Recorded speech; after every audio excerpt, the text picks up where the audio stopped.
বাউল ধর্মে পরকীয়া প্রেম জায়েজ আছে। আল্লাহর কসম, আমি নিজে যাচাই করে যশোরের এক গ্রামে গিয়ে সন্ধান পাইছি যে এখানে, এমনি অন্য কাজে গেছি, পরে শুনছি যে এখানে আপনার ফকিরদের আখড়া আছে। তো আমি দেখতে গেছি, একদিন না কয়েকদিন পরে জানতে পারছি যে এক মহিলা আছে, তার স্বামীও আছে, কিন্তু সবাই জানে এই মহিলা সারাদিনই জেনা করে তার ওই সাধন সঙ্গীর সাথে, বাউলদের সাথে। এবং কোন কোন মহিলার তো সংসার শেষ, আবার অনেক পুরুষও করে যারা বাউল। এটা তাদের ধর্মের গুরুত্বপূর্ণ কাজ, জেনা করা। সারাদিন জেনাটাই ইবাদত বাস। এবং জেনার মানে মূল মুহূর্ত যেটা, সেই মুহূর্তেই নাকি স্রষ্টা হাজির হয়ে যায়।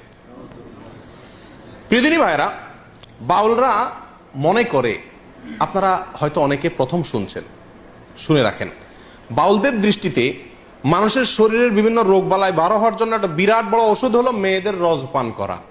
রজ বুঝেন কি? না, রজ বলতে দুইটা জিনিস। এক হলো কুমারী মেয়ের প্রথম মাসিকের রক্ত,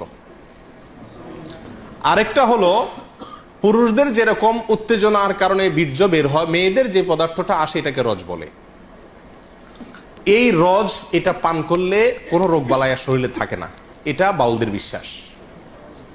আরো শুনবেন, তারা বলে রোগ থেকে মুক্ত হওয়ার জন্য, বিভিন্ন রোগ থেকে, বড় বালা মুসিবত, অসুখ বিসুখ থেকে ভালো হওয়ার জন্য নিজের মুখ এবং মেয়েদের স্তনের দুধ পান করলে রোগ ভালো হয়।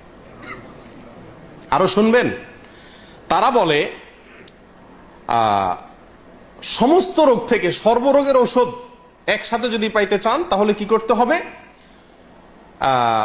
মল, মূত্র, রজ এবং বীর্য, মল, মূত্র, রজ এবং বীর্য, এগুলা সবগুলা মিক্স করে একটা ঔষধ বানায় তারা, নাম হলো প্রেম ভাজা।